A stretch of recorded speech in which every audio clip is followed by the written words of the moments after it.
Welcome to my channel, CineStag. Today we are going to watch a recap of the 2005 sci-fi action film, Æon Flux, starring Charlize Theron, Martin Sokus, and Johnny Lee Miller.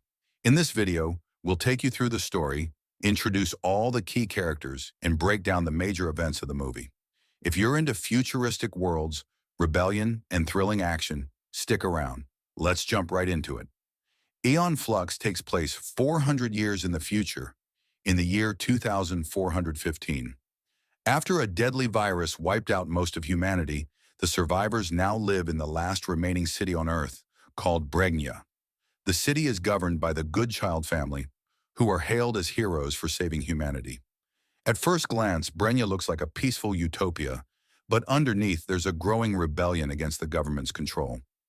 The film's protagonist is Æon Flux, played by Charlize Theron, a highly skilled and rebellious assassin.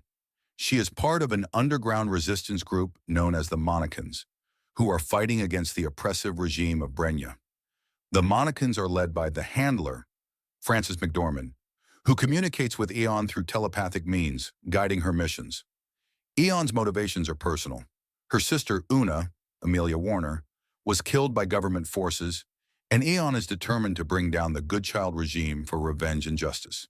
The government of Brenya is led by Trevor Goodchild, Martin Sokus, who is both the head of the city and a scientist. Trevor comes from the family that cured the virus and built Brenya. But over time, the people have started to suspect that the Goodchilds are hiding something dark. Trevor appears to be compassionate and dedicated to the survival of humanity, but his actions are increasingly questioned by the rebels.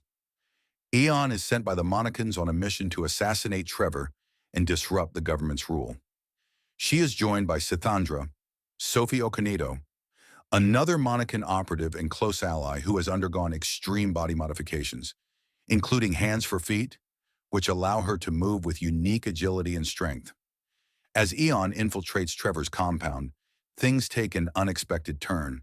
Instead of immediately killing him, Æon hesitates when she begins to feel an unexplained connection to Trevor. This twist complicates Æon's mission as she starts questioning the true nature of the Goodchild government and her own memories.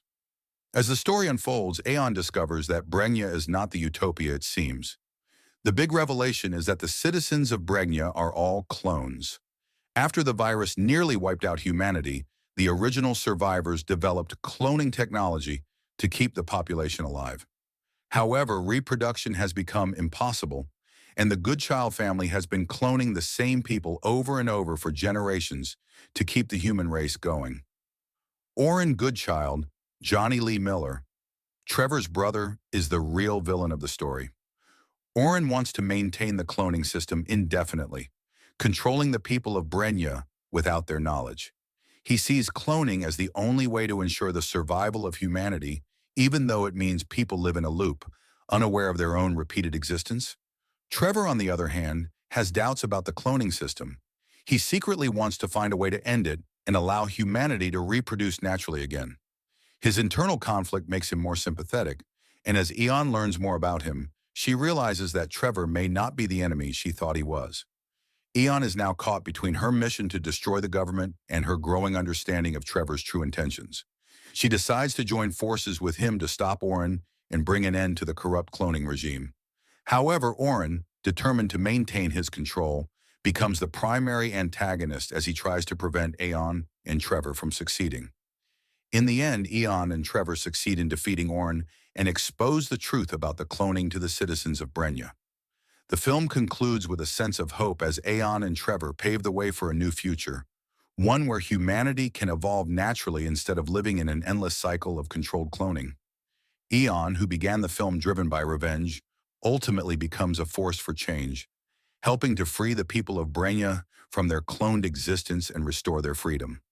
Thank you for watching this recap of Æon Flux. If you enjoyed it, don't forget to like, comment, and subscribe for more movie breakdowns. Let us know your thoughts on Æon's journey and the futuristic world of Brenya in the comments below.